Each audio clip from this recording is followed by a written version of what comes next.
Podcast starts now. Welcome all to StraightioLab, live from New York City. I just started a black coffee at 11:50 a.m. I am it. about to be soaring. Well, I want to tell you something coffee related, Yes, since we're on coffee right now. Coffee chat. Since we're on coffee chat, as we all know, I've been living in LA for the last 6 months, and one feeling that I forgot about in New York that I really miss is the sort of chastity play of holding a coffee with one hand, holding onto the subway with the other, and getting a buzz on your phone, and being like, what do I do? And it's like, what if it's important? And it's like, it never is, but it's like, I want nothing more than for the next 45 minutes, all I'm thinking about is looking at my phone. So much of living in New York is balancing various things on your two hands. And it really is. It's actually like there's such a romance to it because you are Anne Hathaway in Devil Wears Prada when you have like phone, water bottle. I refuse to wear AirPods. It's wired headphones that are just trailing behind me. Tote bag where both straps are falling off. So then you're also, and then you get it in the inside of your elbow. And then you want to like hold the door for someone. Then that person is like rude to you. Then you use that hand to flip them off. Yes. Well, yes. I mean, the way that a tote bag, I don't know if I've said this on the pod, but Please. A tote bag is such a foreign idea in LA. No, I know. People there do not use them. If you bring them around, people are like, are you moving? It's like one of the weirder things. I have had a realization recently that I'm a huge tote bag gay. Sure.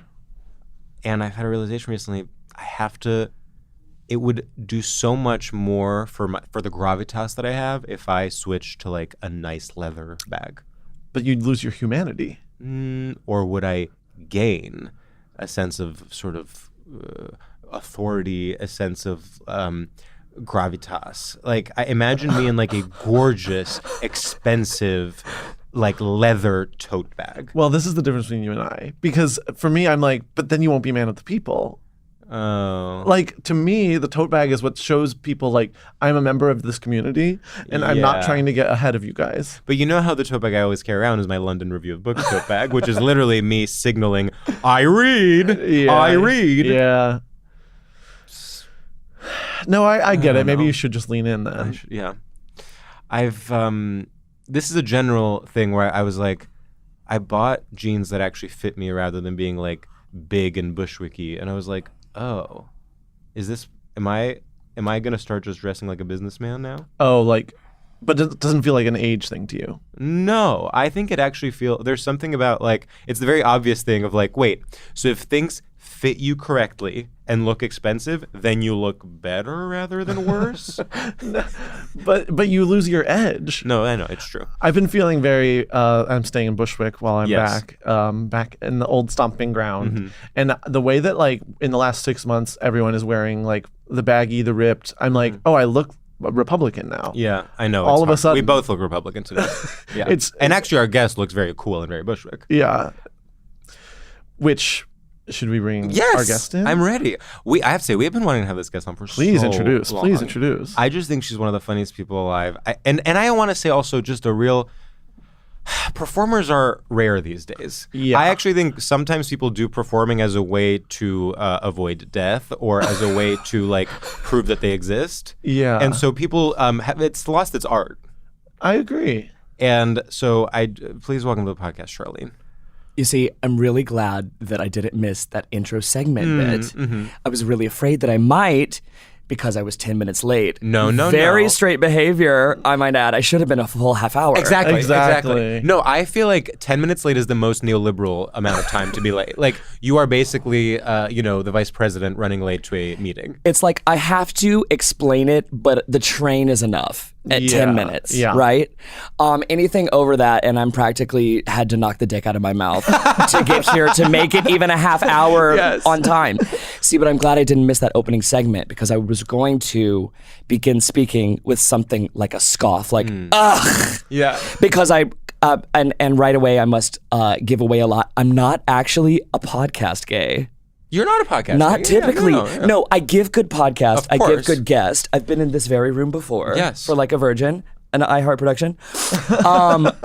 But I in this day and age, I find that podcast radio, okay, so de facto what we're doing, we're replacing the AM radio of our youths. Exactly. Yeah. And I used to love that when I was a child and I was a much lonelier person. Because I think what we're doing is we're actually just creating the sensation for someone who's alone and doing a task alone that they're not so much alone. Nowadays, I have too many bitches in my ear nonstop ad nauseum all day long. Very gay New York behavior. And so I don't have much peace and quiet. I like to fill my time with airwaves of nice music, something that keeps the demons at bay, rather than more gay people flapping their gums at me. Totally. No, it's true. 100%. So I have to say that I had not really done my due diligence for StraightioLab until I was on a very long road trip this past week, and I did a nice sampling of all 5 seasons from U2. Oh my God. Wow. And I know that, especially since now we're at the second recording of the day, especially in the second recording, you two tend to be a little hard on each other at the top of the show. So I'm glad I didn't miss that, because now I know not to open with a scoff. Oh my Because y'all were gosh. talking about such levity, tote bags, the difference between LA and New York. Yeah. So now I can say, hi, thanks for having me. Oh my God, what an honor to be seen in such a clear way. It's always such a great feeling. And at the particular, in the second recording of the day, we are hard on each other. You know, I'm sure it's right. And you start reusing words Yes. habitually. I know Joe didn't throw any SAT words at us, so I'm probably in the clear, right? Yeah. Well, you know that when I get stressed, it's like an animal. Like when it's scared, it starts using big words. Yeah, and my stress reaction is just like talking about things that make me horny. Yeah. Like it's like, I guess I'll just do that. Totally. Yeah, which I kind of did last episode actually. That's true. We were talking about how, well, we can't go into it again, but we were talking about what if Paul Hollywood would be a top or a bottom. That's what Joe Castle-Baker. Well, that was not his topic, but it was just something that came one of the up. things we were talking about. I met her over a decade ago when she was giving her, she was trying her hand at the drag game under the name Michelle Brunch. Joe? Which is still one of my favorites. Yeah. Michelle, do you know this? I think I maybe knew that he had done it like a little bit, but not in a big way. A little bit. Wow, that's juicy. Charlene, you one time had a tweet many years ago, which I'm going to butcher, which was like, gay guys ask me all the time, Charlene, we've met before, why don't you remember me? And I tell them, sweetie, just do one memorable thing ever. I mean, distinguish thyself, my but dear. it's Y'all have all got strand tote bags. It's actually such a perfect response, because it's like, I don't remember you because you were not memorable. Right, grow some tits or something. Yes, literally do something. Like get a dangly earring. Dangly earrings are sort Well, of I guess anonymous that's not. these Yeah, days that's too. anonymous. It's true, it's What do hide. you have to do to set yourself apart these days? I literally Grow don't the know. Literally, Grow the yeah. tits. Or have me on a podcast. There you That's go. right. That's right. Then Certainly then you'll helps. do your research. Oh my God. I would say the thing with that I like about listening to gay podcasts versus because I also like, I'm horrible at responding to texts. Like if someone's like, you need to send this email, it'll take me 3 days. But I love a podcast because like I can have the joy of having a conversation without having the pressure of needing to respond ever. Yeah. I love that I can just sort of like eavesdrop and not participate. And then the one time you'll have a thought, you'll be like, "Oh, they're so stupid for not thinking." Yeah, and I'll like, get well, furious. they're running as fast as they can. Yeah, I get a little peeved that I can't interject. Yeah. Yeah, no, that makes sense. And then I'm always wondering why your guest didn't think knowing them as the, convivial, lighthearted, and very quick spirits that I know them at 2 a.m. I'm like, why can't they fucking think? And here I am at 11 a.m. I have not been awake this early in perhaps like a half decade. Yeah. And that was a municipal appointment, something like the DMV. First of all, we're I had honored. to No, we're my really old, honored. my old alarm clock. I was like, So wait, I have a question. What is your normal sleeping schedule? I Oh, wonder? great You're a question. nightlife girl. Yeah, a nightlife girl, so to speak. Normal sleeping schedule. What's normal? Sure. I don't know. My circadian rhythm's all fucked up. I medicate up, I medicate down. A regular Judy Garland, you know what I mean?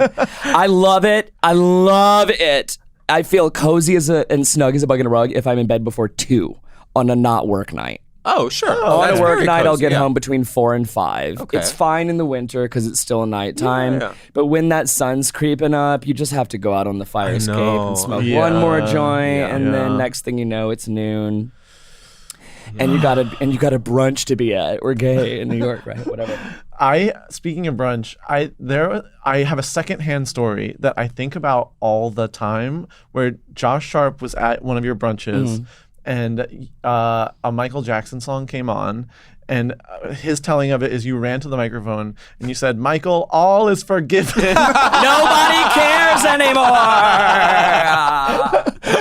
Well, you know, it was like that. There was like several years ago, there was that completely damning, utterly first-person primary source, fully exposing documentary, Wade Robson and all them. Yeah. And then, of course, Oprah had it pulled from the airwaves completely because it didn't follow, like, you know, U.S. due process or something like really, really crazy. Like, y'all don't remember that? No, Oprah had it removed. And nowadays, you hear Michael Jackson music. There was a dip there. There was. And nowadays, it's like, you know, everyone forgot. Oprah really, she nudged the Mandela effect in her favor a little bit there. Yeah. The way Oprah's, I know it's a cliche to talk about Oprah's power. Of course, she has so much power over our culture.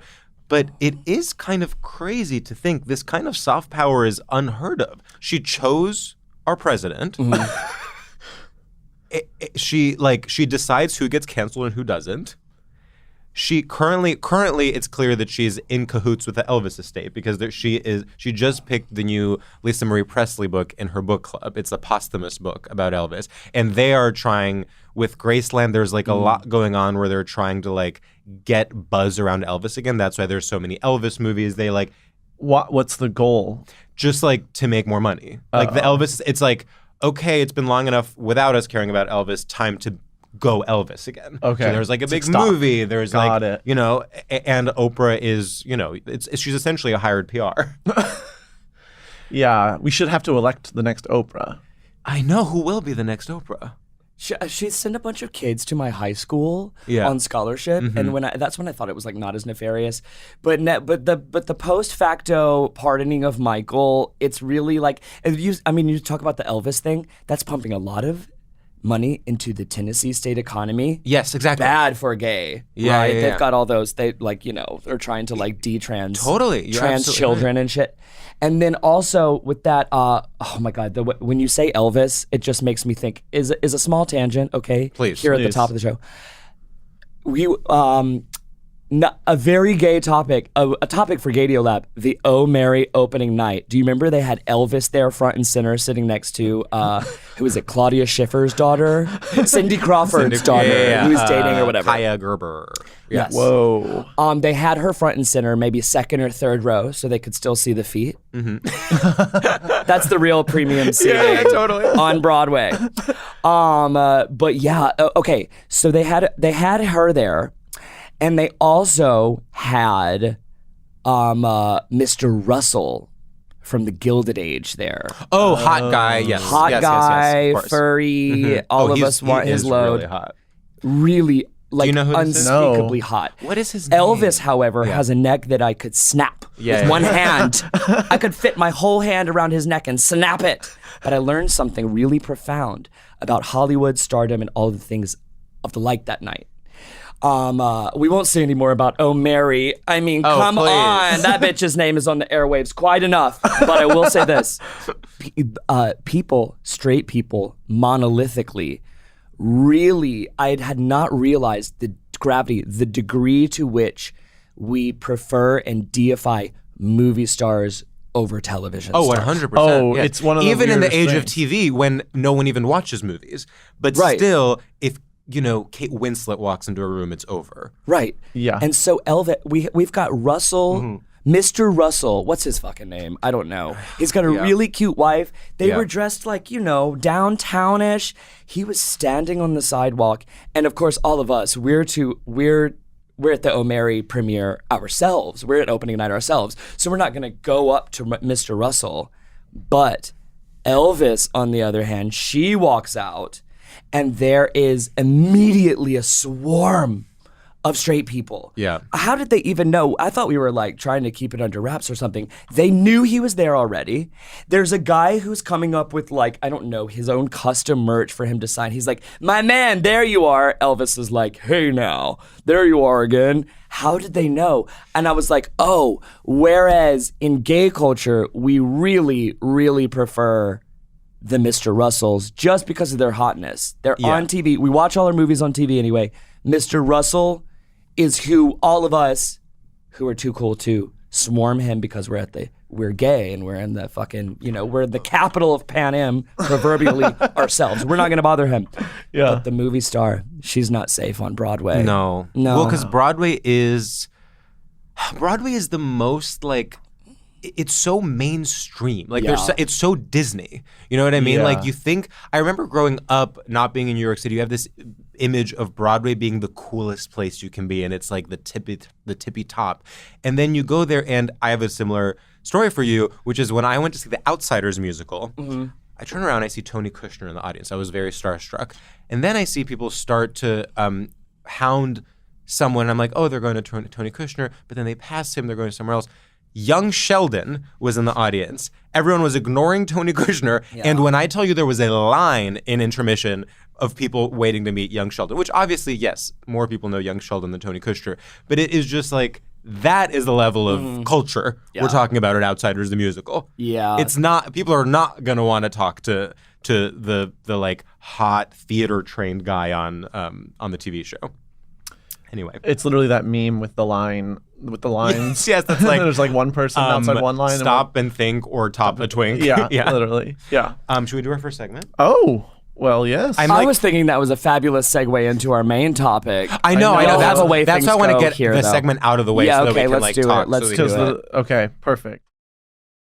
Charlene, our first segment is called Straight Shooters, and in this segment, we're going to ask you a series of rapid-fire questions to gauge your familiarity with and complicity in straight culture. Okay. It's basically this thing or this other thing, and the only rule is you can't ask any follow-up questions or we will scream so loud it will make your ears ring. I'm choosing a preference? Or I'm saying what comes to mind? That's a question. Oh, shit. Okay. Charlene. I'm talking for a few... Okay, sorry. Charlene. Diving into the deep blue sea or suffering from adult ADHD? Which is more gay? The diving, for sure. Absolutely. The ADHD thing, we got gay people identifying into that left and right. It's practically autism at this point. Practically. Okay. Hosting Friendsgiving or toasting to French living? The more straight of the two is toasting to French living. Abso-fucking-tootly. Panic at the Disco or being manic in San Francisco? Probably the manic in San Francisco is the straighter of the two options. Lots of gay people running around, identity crises. Panic at the Disco, that dude wears eyeliner. Yeah. Yucks. Okay. Cancel culture or juicy couture? Ooh, wow. We're just like the days in the New York Times crossword, we're getting a little tougher. I'm inclined to say juicy couture because my first girlfriend in high school wore it religiously. Wow. Yes. Double Jeopardy, doubles tennis, double penetration, or Dublin, Ireland? Ooh. I'm going to go with tennis. Wow. Yeah. I ain't never met a tennis playing gay. Okay. Let's put a pin in that because literally I've only met tennis playing gays. It's the new thing. Damn. Let's go. An old soul or a loose hole? Ooh. The straighter of the two is the loose hole. I know that's probably controversial, but I could explain it if I had the time. But this is rapid fire straight shooting. Buying a Cybertruck or finding a guy to fuck? The straighter of the two is probably finding a guy to fuck. Yeah, totally. I'm sensing a pattern. Yeah. Okay. I know queens on wait list for that Cybertruck, girl. Being sleepy and wanting a matcha latte or touching something steaming and going hachi-machi? Matcha latte has rainbows coming out of the steam. So the other, although I'm not even sure I remember what you said. Wow. Well, we rank our guest performance on a scale of 1 to 1,000 doves. Yeah. How do you think Charlene did? I think Charlene really pushed through. I agree. There was an instinct to ask questions, and then she sort of built her own government within the game. I agree. And there was a confidence there that I really respected. Yes. So I'm going to go 922. 22. Okay. How do you feel?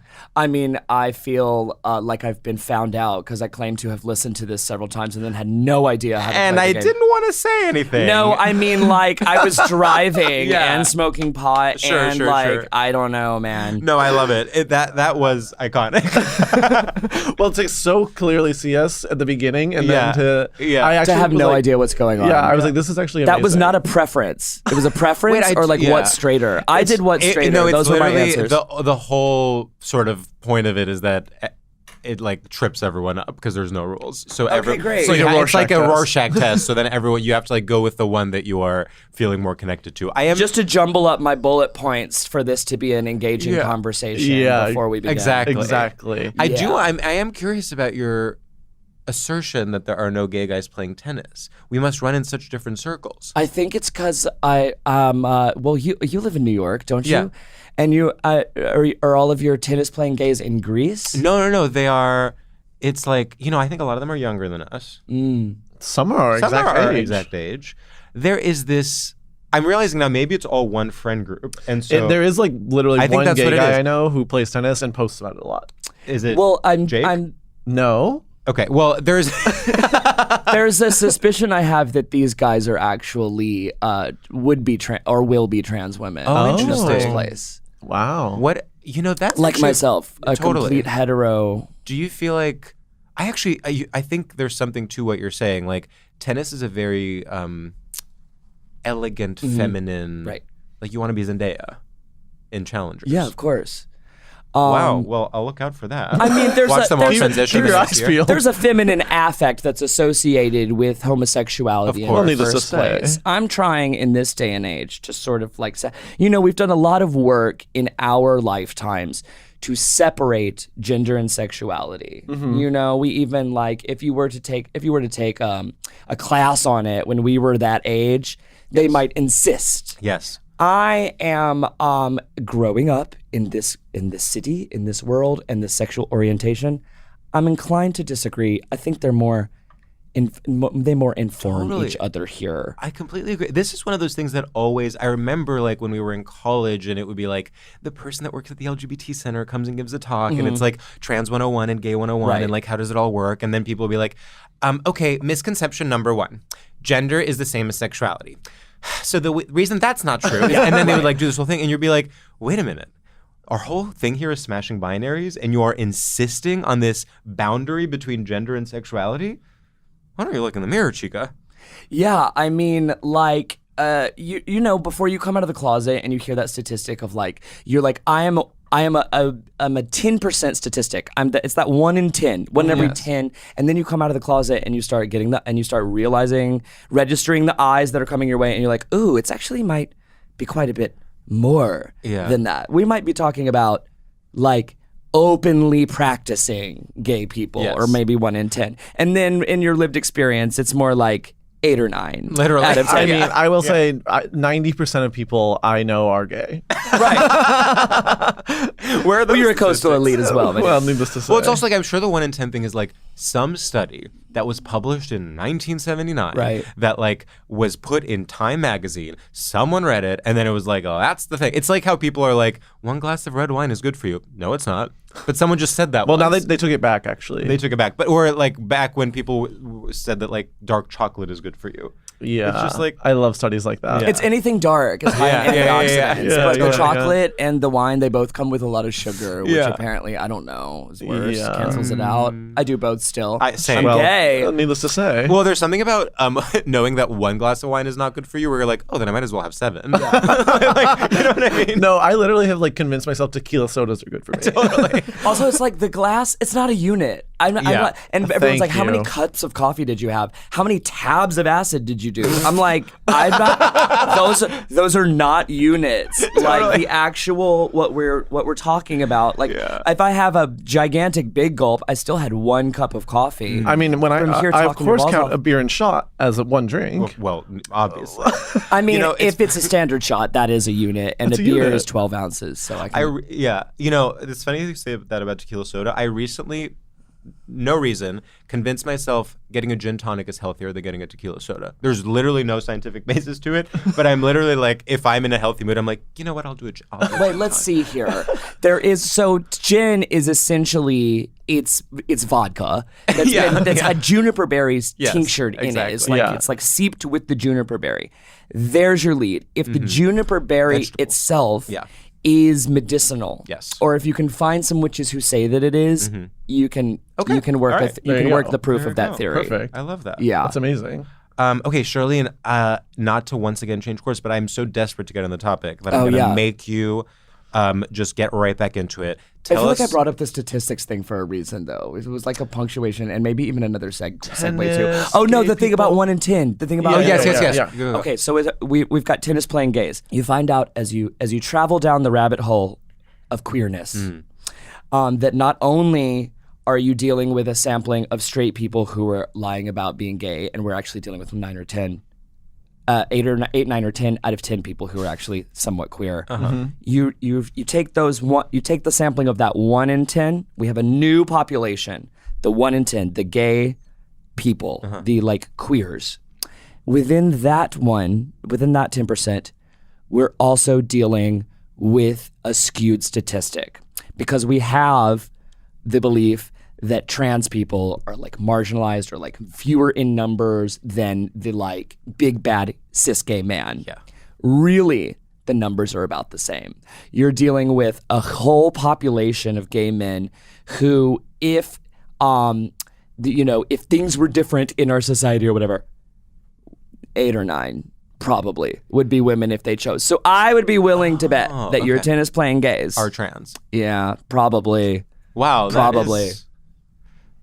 What an incredible back and forth to be like, Charlene being essentially what we're doing is like changing ourselves into gorgeous women. Yes. From gay men into gorgeous women. Not all of us. There's oh my God, when I figured out that trans dykes were a thing, my mind was blown. You mean someone into women who wants to do all of this? Couldn't imagine, right? That's that gender and sexuality thing.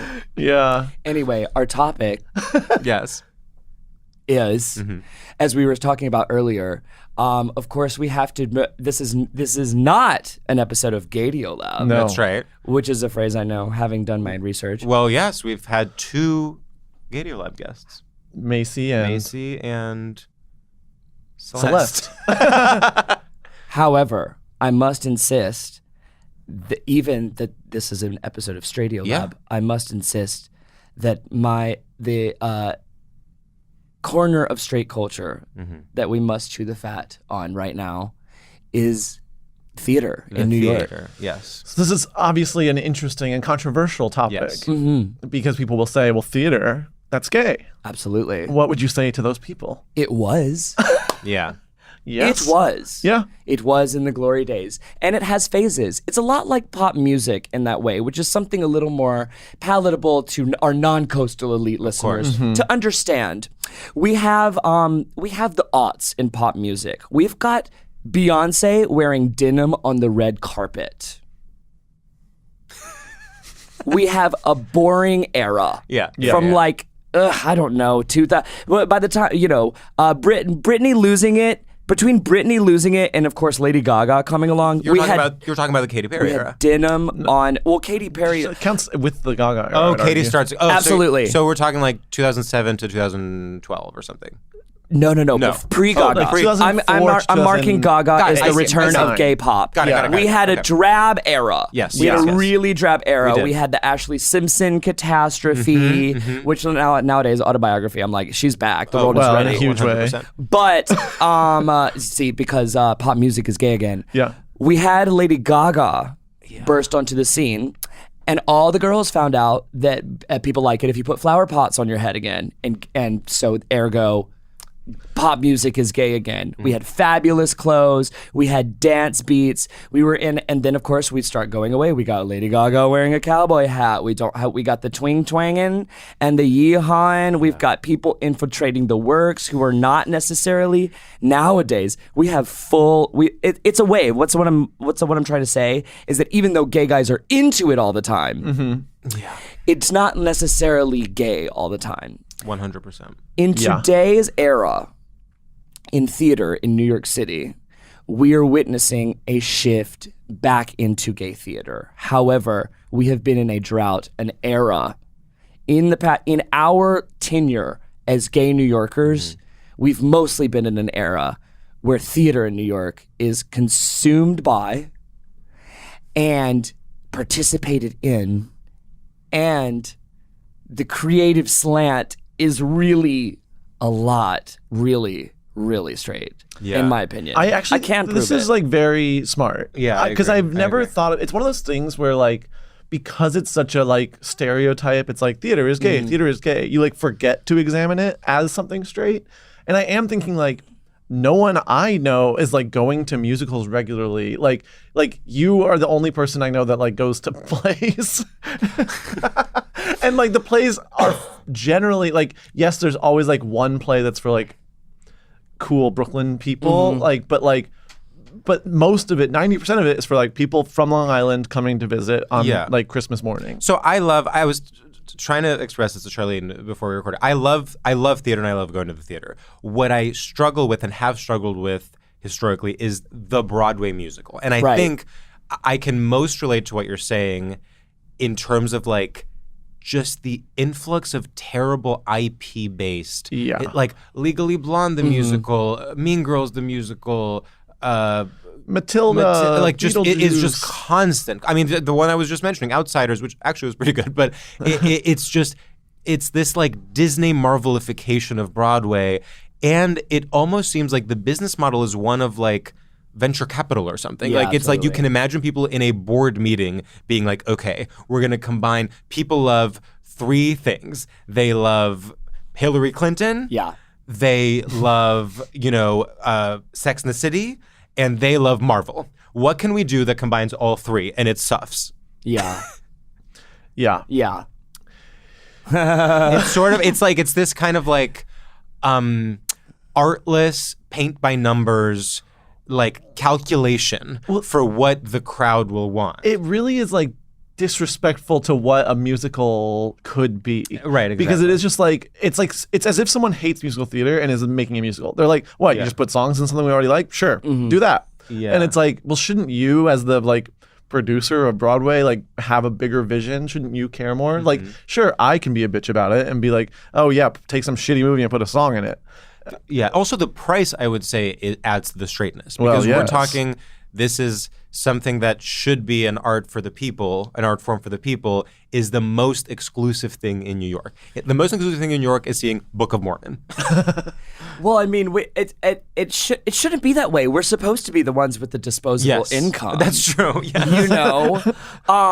Prohibitively expensive, yeah, but I mean, the gay ones are even more so these days. Yeah. I just think it's like we didn't even realize it was happening. There was a glory days in the dark days of pop that I was just talking about.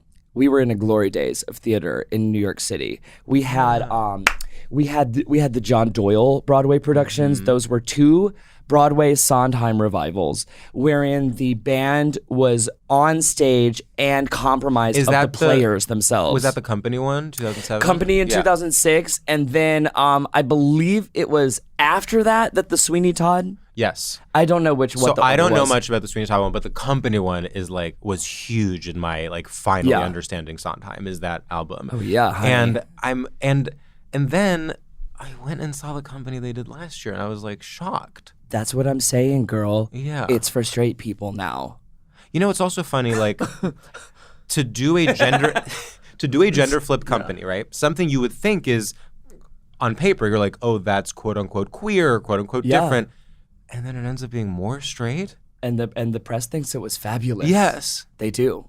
But if you have any card-carrying homosexual who knows their shit, who you talk to, who saw that production, there we go. Finally a scoff. I don't know whose idea it was. Yeah. And also, by the way, Sondheim himself, a gay guy. Yes. Blocked a gay rendering of Company back in the day. and approved of this one, which I just think, it's so suspect to me. I don't know who thought of that character as a woman, but I don't want to go to the theater and see 3 men say that a woman is crazy in an upbeat sing-song. I just don't need it in my life. Totally. Like, I don't need so the character Bobby, she's turning 35 years old, and they turn it into this whole biological clock thing. I'm like, is being miserable and alone not enough anymore?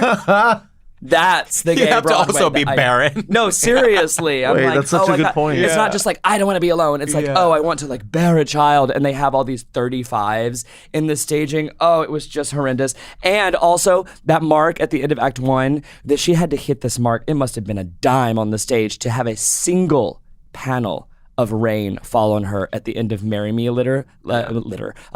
The final number in Act 1, which I think Sondheim just put in there because we have to have an intermission. That song is just nothing special in the score. Doesn't it also rain on her during Being Alive? Or am I? No, that you're thinking of the end of Act 1. Did you leave? I would have. Okay. But yes, I remember the rain. Right, a single panel. She has to hit a mark on a dime. Yeah. And I think that they actually, you saw an early... you saw it early on in the run because I think that they scrapped the rain. Oh, wow. In the end. The rain was so bad. It was, wasn't it? And then they have the same costume that she changes into in the intermission that's like they have a dry one and like I'm just like she's wearing the same thing. Yeah. And the Keds, oh my God, the Keds. They had homegirl out here in Keds. She was in a heel on the playbill, thank God. Okay, so you mentioned something about like the critics loving it, which I think is another part of this, which is a mass delusion. Mm-hmm. Not only are we going to produce bad stuff, we are going to gaslight you into thinking it's good. We're going to put something self-evidently bad on stage, and then almost as though we're paying them off, have every critic talk out of their ass. Well, because not as many people can see it, they can get away with it. Because like in a movie, if like a critic is like, it's amazing, and then 1 million people go see it and they're like, well, it kind of sucks, then it's like, well, that critic's bad. Yes. But here, if only like 1,000 people can see it, they're like, I guess that critic knows better than me. More people are going to read the review than are going to see the Absolutely. Which is also, not to give them more airtime, we know that many people are already talking about it on the air, but that's why O'Mary is so impressive too, because it's getting all these rave reviews, and then you go and you're like, wait, it actually is amazing, and as amazing as people say. I know, it's here's a question, like, is this just like a form of nostalgia where in my mind, like, it used to be all scrappy theater makers? No. Like, it did used to be like that. It did. Well, no, it used to be, what I'm saying is it used to be gay. When we were teenagers, there was a revival of Fiddler on the Roof. Not many people remember this. Fiddler on the Roof, one of the most canonically hetero musicals ever created, about values, traditions, and someone holding on to those in the face of progressivism and exile and everything. We had a revival on Broadway starring in the heterosexual married couple starring roles Harvey Fierstein and Rosie O'Donnell. I did not know that. That's so this is like, funny. I'm sure this is classic theater history that I should know. You can find it on YouTube. We have those two singing to each other. Do you love me? Do I what? See, Literally. to me, by the way, like gay Broadway isn't doing a gay company. Gay Broadway is doing a straight couple played by Harvey Fierstein and Rosie O'Donnell. Like that is That is there so has funny. to be this undercurrent. It has to be like family values on stage, but an undercurrent of just debasement. Well, because you're fucking with it. Yes, like that's what makes it exactly. fun. The literalism of like it being gay people isn't what makes it fun. Yes, no, exactly. Wow. And like Patti LuPone as Joanne in that I have a Patti LuPone tattoo on my ass. No, we love Patti. But I will say that casting her as Joanne in that production, giving her that wig and that faux fur, it just seemed it was worn. It was worn and weathered like a ride at Disney for me. Like, It's a Small World after all. It's so utterly obvious. Yeah. And she did it. In the playbill, she said, "Just having fun with this one." I'm like, okay. Not like I didn't student rush you as Mama Rose 4 different times just so you could spit on me from 4 different angles so I could try and catch one of the ripped up pieces of the letter at the end of Everything's Coming Up Roses that you throw into the crowd at the end of Act 1. Like, now she's just like, I'll drink to that. Oh God, just so perfectly timed too, with the Sondheim death happening right in the middle. No, it was blasphemous. Just a perfect storm of hetero nonsense it was. For me, there was a few standouts. That Tony-winning performance from Jennifer Simard, I think is how you pronounce that. What was she in? She was the sole talented person in the cast. If you recall. Okay. If you recall, she was the one. But what about the gay guy? She's kind of like obsessed with the working gay guy out, that sings so quickly. Girl, I love Matt Doyle. I saw him in Spring Awakening as a younger gay several times. I fancied myself sort of a distant relative of his. We kind of have the same. He's got a Mediterranean vibe, right? Sure. I will say this. There was probably nothing more disappointing to me than that gay rendering of Amy and Paul. Having seen the John Doyle performance myself, and I think her name was Heather Laws. Wow. Another so this supporting I Tony tell win. Sam. So this is a song, "Not Getting Married Today," which famously is so fast. Like you're just like, it's this incredibly difficult, just technically difficult. It's a thing patter to do. song. It's a patter song. A patter song is a theater term for a song that requires so much vocally, not in terms of maybe the notes of the singer. It requires so much vocally in the mouth. It's the tip of the tongue, the roof of the mouth, the teeth, and the lips of musical theater. And it is supposed to mimic the sound of rain pattering on a roof. So we have like, I am the banana of a modern major general, or like whatever. We've got patter songs all over. That one by Sondheim is sort of like the grandmother of all patter songs. And the meter that Sondheim wrote it in, the tempo that Sondheim wrote it in, is impossibly fast. Heather Laws in the John Doyle Company in 2006, she did it. You can see it on PBS. They recorded that shit. They were not about to let that thing go undocumented. Matt Doyle in the revival, just to match the flavor of the rest of the production, I want to say they slowed it down to about half speed for her and changed the key. It's fine. She's family. I do hope for a Tony win in her future. Like, somehow, some way. I think Jennifer from that production, I think she's gonna be in this Death Becomes Her revival that's happening, which I'm excited. See, this is what I'm talking about. We're moving back. We're moving back towards gay theater. We've got Oh Mary on Broadway. Yeah. We've got the Jellicle Ball likely transferring, if God is real. Did y'all see that? I couldn't get tickets. Yeah, it was impossible. It was a hot ticket. And it's one of those things where, okay, so this is actually related to this theater being straight. I hear something. I hear they're doing Cats and it's ballroom. My initial thought is not how cool and gay. My initial thought is, without knowing anything about it, this is a cynical straight thing, and they're trying to get the Drag Race audience. Because I've been so trained to be suspicious of projects like that. So then I didn't get tickets. Come to find out, all the gays love it, and I should have gone. But like, that is how bad it is that you literally hear about something being ballroom Cats and you think that can't be right. We were all skeptical. Yeah. The audition notes, as you recall, went viral. Yeah. They were like, Buster Jones is non-binary. 2,000 retweets. I was like, girl, I don't know how this is gonna go. None of us knew. It was the first production of that brand new theater at the World Trade Center. It's funded by Bloomberg. We all thought it was good. And then the reviews come out and it's like, wait. I think the headline is, wait. The Gay Cats is actually good. Yeah. As though it weren't gay enough already. Wow. We have it in and of the community. We've got Junior LaBeija as Gus the theater cat. She's in Paris. It's sort of a small miracle. That's so weird. I mean, it's fun. Yeah. We've got Queen Jean designing no less than 96 costumes for it's a gay ball, so it's got to be fabulous fashion left and right. Every character wearing a dozen looks. Queen Jean sketched 96. I think the bitch is going to win a Tony. To be honest, Queen Jean, of course, is the primarily known as an activist. She does a lot of rallies. She's doing a lot of work for. She's doing a lot of organizing for Gaza right now. Black Trans Lives Matter in 2020 was her ascent into the podium and the microphone. She's also a costume designer.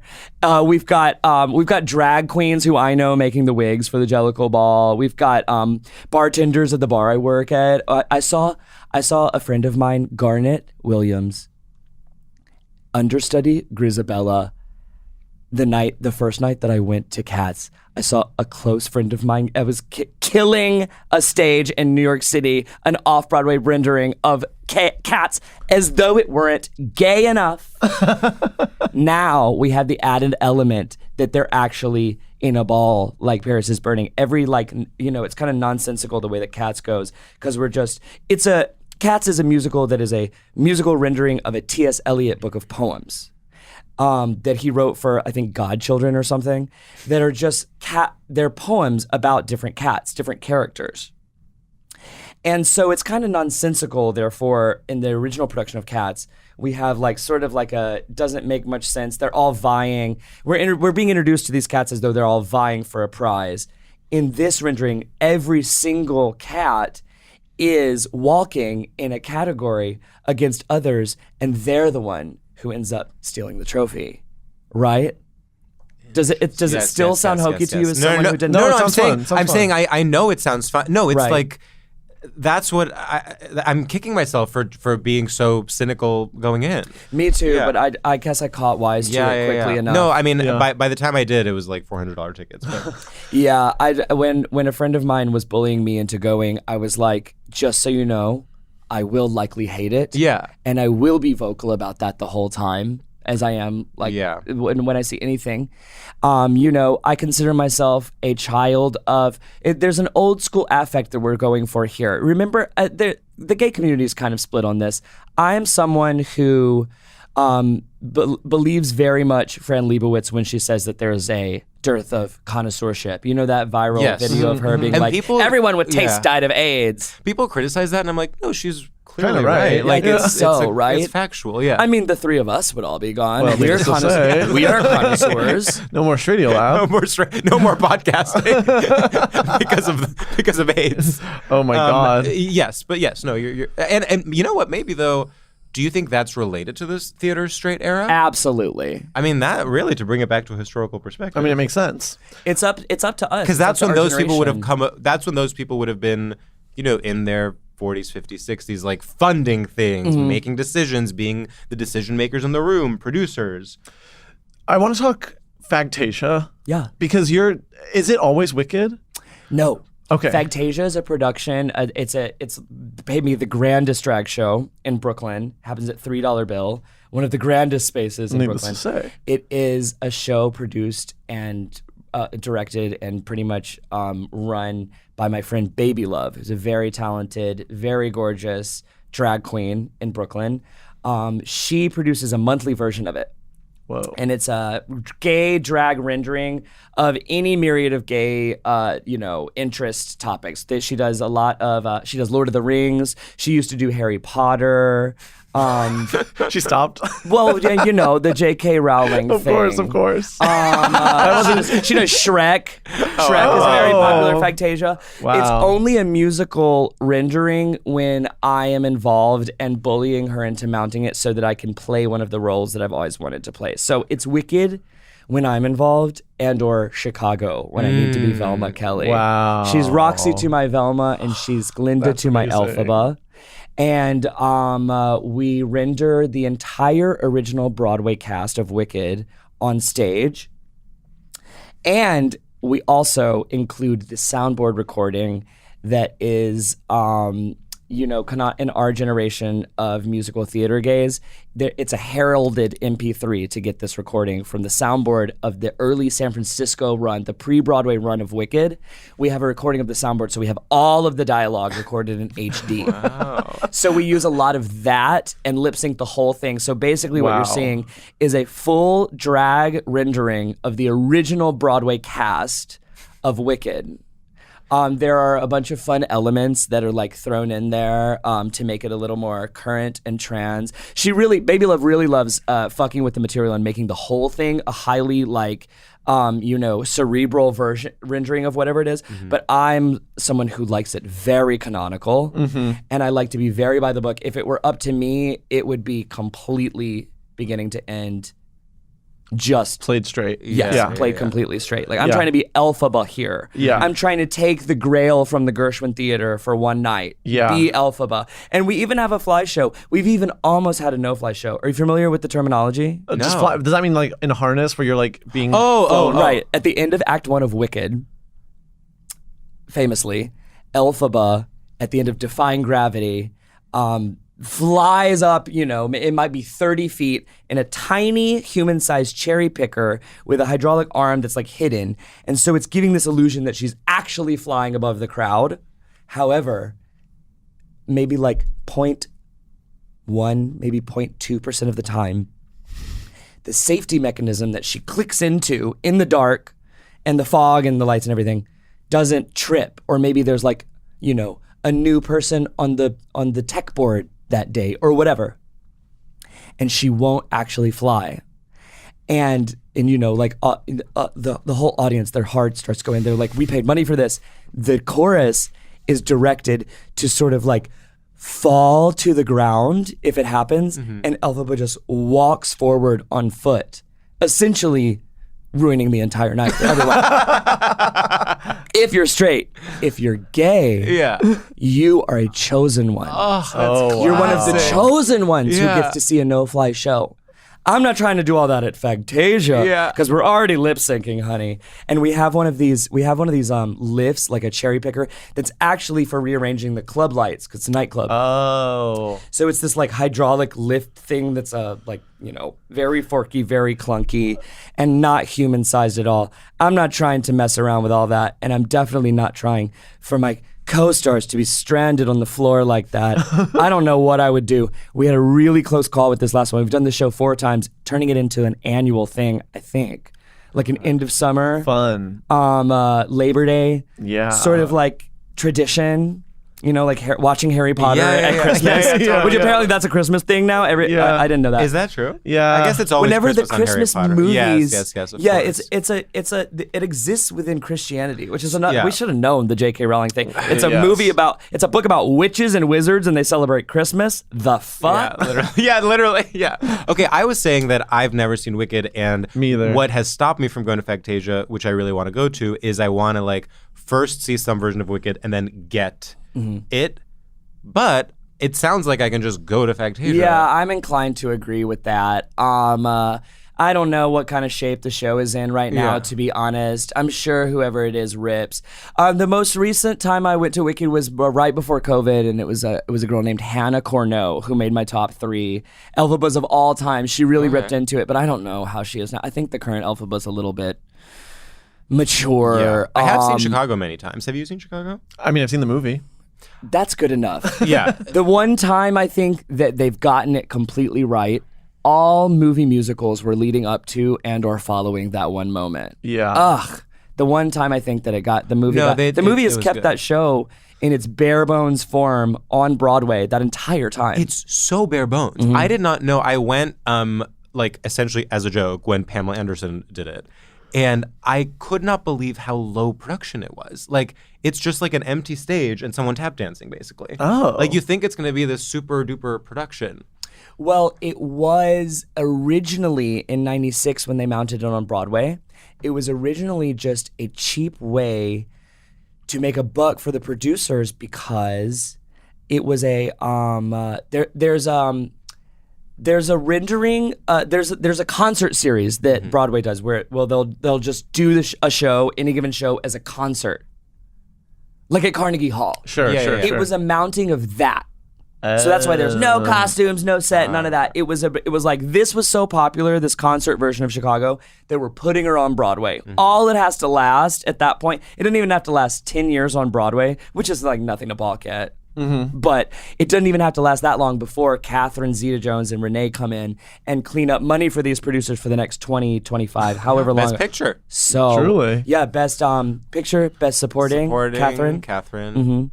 I think they should have put her up for Best Actress myself, but I think they wanted her to snatch it. Well, and Renee was put up for Best Actress, and Catherine and Queen Latifah were both in Best Supporting Actress that year. If you'll recall, during Catherine's speech, Catherine's like, oh no, I think it was Best Picture. And someone who won an Oscar for Chicago In their speech, they're like rattling off the thanks, and someone in the audience at the top of their lungs, and you can hear it on the stage mic, goes, "And Queen Latifah!" And the guy goes, "Right, and Queen Latifah." Which I'm like, I don't know, she doesn't have that much screen time, but damn.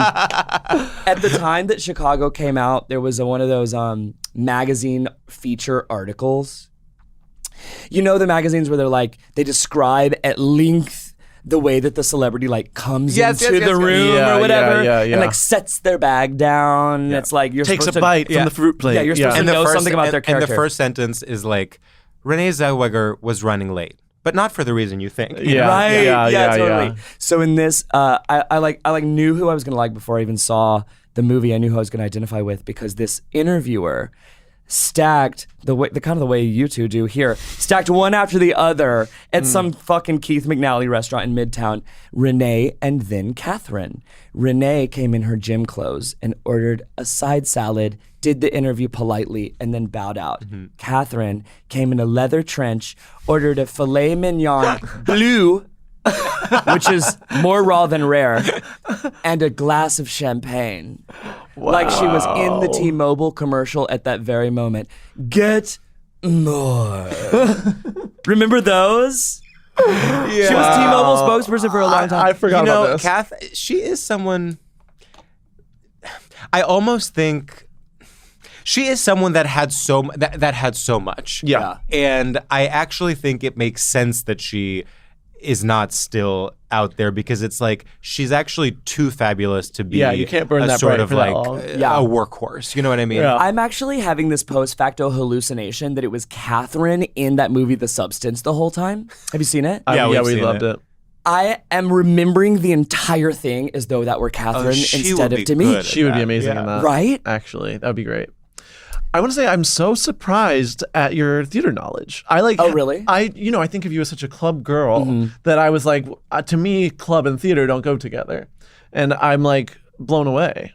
I love country no, music it's too. encyclopedic. a real eclectic kind of tran I am. Yeah. But yeah, I mean, I was singing Defying Gravity in my free period in high school, so it just kind of stuck. And I'm still, I'm excited about this Adina musical that's going to be iffy. I'm excited about Shoshana Bean replacing her. What do you think, I'm excited about Eden Audra Espinosa Gypsy? replacing her. What do I think about the Audra Gypsy? I do think that it is a harbinger of things moving in the right direction. Yeah. Like I'm saying, I think we're moving back towards a gay era of Broadway. But I'm not sure about the casting choice. We've seen in our lifetime a perfect rendering of Gypsy with Patti LuPone as Mama Rose and Laura Benanti as Louise. The Tony's performance of that is like, I would say life-changing. Like it's just crazy. Like it's like if you want to show someone this is what acting is, you show them that. Yeah. But it's also funny because Laura Benanti like has to be on stage just to deliver one line in the Tony's performance. Oh, right. Is it? I thought you did it for me, Yeah, Mama. exactly. and then Patty's like, anyway, and then just like starts doing the song. Yeah. She got hers, I think. It was a Tony, maybe not for that. Maybe it was My Fair Lady. I don't know. Maybe it was. But she does have a Tony. Yeah. She does. Okay. What property would you like to see as a musical? That's a really tough question. Yeah. Showgirls? That's so obvious. You know so what I mean? obvious. But it's a harbinger of things moving in the right direction. Yeah. Girl, we have Water for Elephants on Broadway right now. Whoa. And it's That's doing wild. well? Not to hate on it, because I was actually, and this is further proof that theater is for straight people. Yeah. I was in my first off Broadway show in the spring, a short run during Pride, at the Tank, and there I was at the Tank this week. Oh yeah, I saw Vile Isle. Did you see that? I didn't. Later. It was actually my first time in the theater. My character's name was on the marquee, and the whole lobby had been turned into my character's lair. Wow. So I helped myself to the booze the whole time the run was going. But I was in the production with, if you will believe me, an actual card-carrying heterosexual couple playing a real-life heterosexual couple in the play. I didn't think when I met these two, and I was like, okay, this is obviously the the femme in the relationship. I call her downtown Nicole Kidman. She's got that sort of like, everything she says sort of has a flourish, and like she's always like gasping and very reactive to anything that's said. So I'm like, this dude is sort of, it has got to be like, I don't know, her like gay best friend or whatever, and they're just playing it. And as time goes on, I'm seeing him bringing Crunchwrap Supremes to rehearsals. I was like, oh my fucking God. You were just talking about this, how when we were younger, everyone who wanted to be an actor was gay, and then suddenly you get older. Something happens. Everyone who's an actor is straight. You're looking around and it's all straight guys. The gays fall off and become drag queens. Yes, yes, totally. Yes. It's so confusing. Or it actually is so traumatic that they fall off and become like consultants. Like they don't. I was wrong to express myself. Yes, like there's actually they can fall off and become comedians. There's true. There's more money in drag and comedy clubs probably. Than there is in the work theater. that you're putting in, the time that you're putting in for theater. Holy shit! I've never had an experience that quite snapped into perspective how lucky I am to go on at 5 a.m. Yeah. Like, dang. I mean, to perform like 8 times a week, like an hour plus 2-hour show or whatever, nightmare. I would die. If it's 8 times a week, you got that equity minimum, which is probably what it's going to take for me to go back into the theater. I think. Yeah, that could Coin for time, baby. Yeah, you and Patty. The only theater that I liked, like as a youth, was West Side Story. Oh, interesting. I was really like, I want to be one of those dancing little boys. I'm trying to think what was like the theater, to quote our friends, the theater that made me say theaters for you. me. Yeah.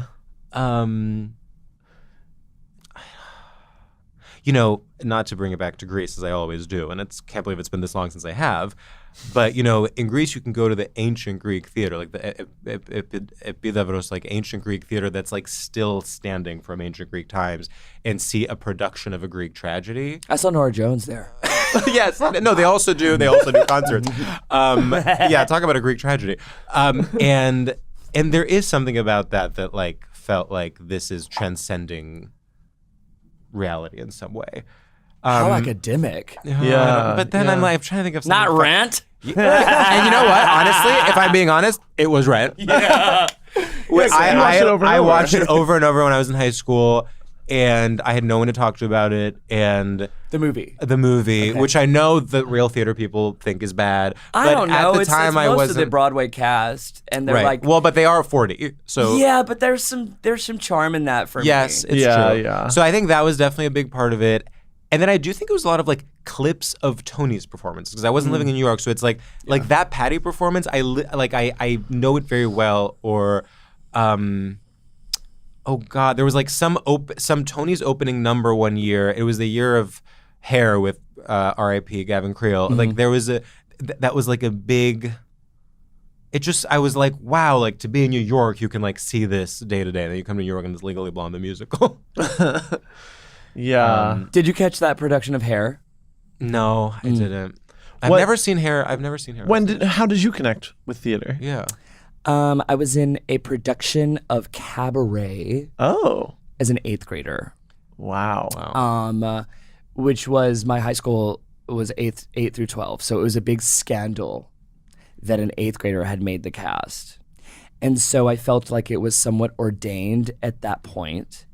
And I became obsessed with the music. Were you Sally? From Cabaret. Was I Sally? Believe it or not, I was not eligible to play female roles at the time.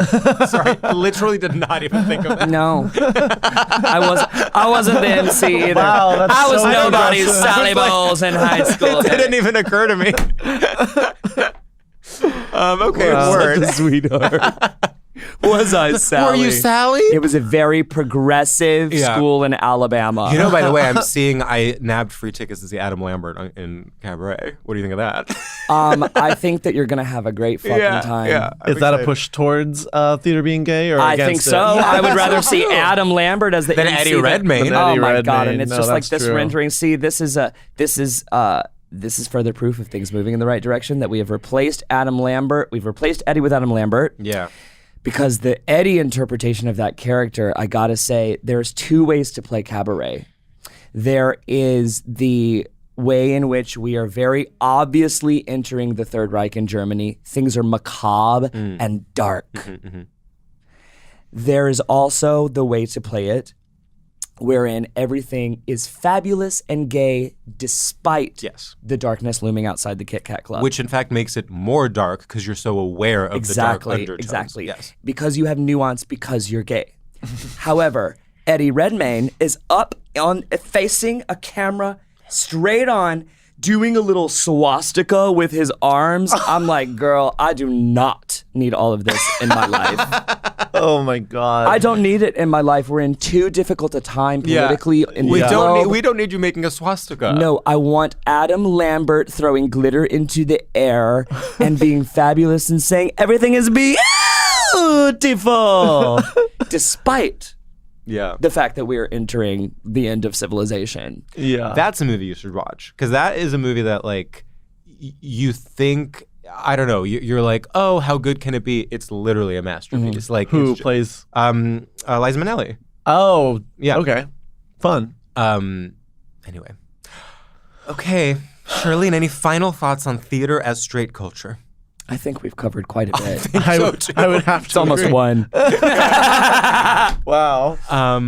Okay. Sheesh. Well, There's a closing segment. Yes, though. yes. I know There's a closing that. segment. And we always make them up on the spot, and I don't have one, but go ahead. Okay, I've got one.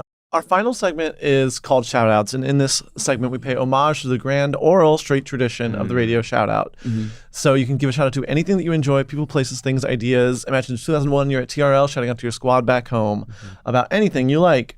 And I have one that I don't think I talked about yet when we recorded the other day. And if I did, choke me to death. Okay, what's up, freaks, losers, and perverts around the globe? I want to give a huge shout out to shaving with a traditional razor and shaving cream. I have never done this in my life. I don't really know how to shave. My dad gave me an electrical razor when I was, of age and said, figure this out. And I said, okay, I think I can figure this out. Sort of did a half-ass job, sort of made that my identity, that I sort of just have scruff at given times and sort of am roughing it. I forgot to bring this with me. I said, what do I do when I need to shave because now it's looking bad. And I was like, I guess I can just buy a razor and figure it out. And I called my boyfriend. I say, how do you do it? And apparently He knew, and it's so easy. And you just put stuff on and then you go ahead and scrape it. Sorry, And before you get into it, even the performance of it, I want to say, I dress.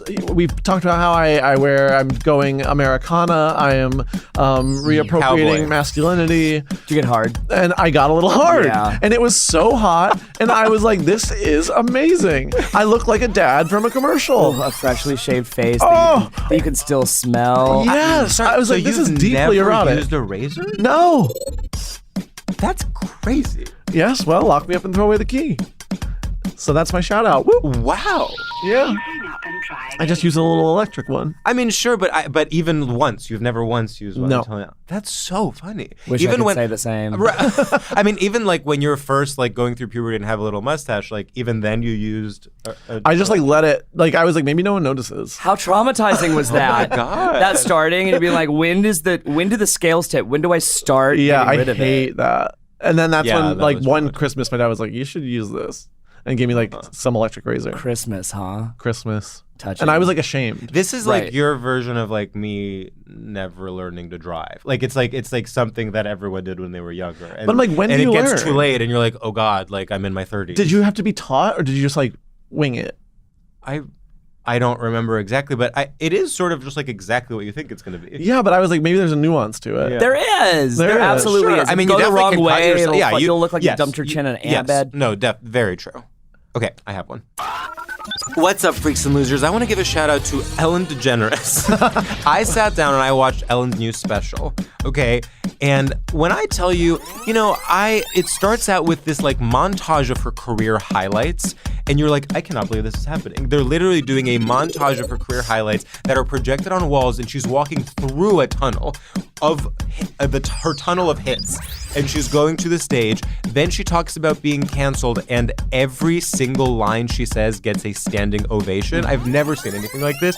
And despite it all, I'm laughing. You liked it? I would not say I thought it was like excellent, but you know, when she's in her element doing airplane jokes, doing jokes about like, oh, why you can't eat this and you can't eat this, doing jokes about aging, doing jokes about being Ellen, you're like, you know, there's a reason you're Ellen. And I don't clean. It's definitely still clean. But then, you know why? So it's clean. So then when she does drop an F-bomb, it's fun. Because you're like not expecting it. She's edging you. She comes out as having a billion different illnesses. She's like, I have ADHD. I have OCD. She says, I used to think the O in OCD stood for organized. Oh, she's bad. She's bad. She is gay. And I was just like, you know what? Like, go throw stuff at your employees. Why not? Why not? We live one life. Live out loud. So shout out to Ellen. Woo! Okay, Charlene, whenever you are ready. What's up, freaks and losers? Charlene here. I want to give a big shout out to country music. Woo! Heralded often as a straight thing, but there are gay cracks in the firmament. I was just listening to gay radio and reminded of none other than Travis Tritt, famous Southern closet case country singer, singer of the classic Who Could Forget, I Got Rice Cooking in the Microwave. Which you'll only recall if you're a Southern girl like me, perhaps. I mean, I'm gonna Spotify it soon. Honey, this queen is fabulous. On the album cover, she is sitting cross-legged with her hands folded around her knees and a huge smile like she just took a dick up the butt. She, in 2020, was very, you know, all gay country Venn diagram crossover people know this about this queen, that she's like a flamer. Someone ran her face through the Dragonator filter or like whatever. She shared it on Twitter and said, "This is another more proof of the lies of the left." Wow. Someone just ran her face through a drag filter and said that like Travis Tritt had done drag or whatever. And she's like, more proof of the lies of the left. Wow. I was like, whoa, this queen is so utterly deep in the closet. And it's mandated by her profession. Yeah. Even though we've got Casey Musgraves and like people like, I don't know, what's that girl's name? Maren Morris. Yes. Casually beckoning the younger generational gays towards them. We've got Garth Brooks and Trisha Yearwood from our generation married to each other. A bull and a fairy. Seriously. Garth Brooks, But Garth Brooks is like gay friendly or something. Garth Brooks is a card-carrying cocksucker. Yeah. And any further delving into his discography, and or music videos especially, will reveal that to you. He has a whole album as a drag character. Yes, that's why. Named Chris Gaines. Totally. Who has a flavor saver and a whole different sound and dyed black hair. That's a whole trans-masculine. That is Garth Brooks. I actually learned it last year. That's crazy. I had no idea. Yeah. Wow. Trisha Yearwood, his wife, actually came close to outing him on stage recently, saying something cheeky like, if I hadn't met this man who I'm sharing the stage with, I'd probably be, in the arms of some tractor driving, like, I don't know, dude. And he probably would too. I was like, whoa, we're just being out that Maren Morris has had to go with these two. Maren Morris had to go. Had to go with these two. But the links that these people go to say straight, I'm like, why can't you just be like, well, so Garth is literally, Garth is literally gay? I know it. I know absolutely. It almost goes full circle where like you're doing drag. You're doing drag as a straight man, yes. And that is gayer than being, what's that straight? Luke Evans. You know what I mean? Remember how controversial it was when he agreed to play at Biden's inauguration? Yes. Yeah. I'm just saying. I mean, like, it's not... it's not completely out of character. It's not completely out of the question. We've already established that 8 or 9 out of every 10 men are gay. I mean, that's science. In the first place. Yeah. You can look at the boots on a male country singer. If the boot is like completely showing and nice and polished, you've got a faggot on your hands. If there's like if it's like covered and caked in shit and mud, like George Strait is a country star from our upbringing who I actually believe. I saw him with Martina McBride when I was in junior high, and he had shit caked onto his boots. I was like, that motherfucker no, he's is a pussy man. No, seriously. Wow. Wow. That was groundbreaking. One of the most substantial shout-outs you've ever had on this podcast. Yes. Is it? It is. Well, Charlene, I have to say, this has been one of the greatest episodes. Yes, thank you so much for doing the lives. pod. We really appreciate it. Have me back. Would love. Oh, we will. And we'll have you do a live show. If you're up for it. Up for it, baby. Live's what I do. And much later at night, thankfully. All right. Okay. Love ya. Oh, wait. And Charlene, do you want to say where people can see you? Anything you want to promote? Anything like that? If yeah, there's shit going on all the time. Yep. I'm a local hero, goddammit. Period. Come That's to a true. drag bar in Brooklyn. If you don't see me, I'm asleep that night. All right. Okay, bye. Bye. StraightioLab is a production by Will Ferrell's Big Money Players Network and iHeart Podcasts. Created and hosted by George Civeris and Sam Taggart. Executive produced by Will Ferrell, Han Sani, and Olivia Aguilar. Co-produced by Bei Wang. Edited and engineered by Adam Avalos. Artwork by Michael Fales and Matt Grubb. Theme music by Ben Kling.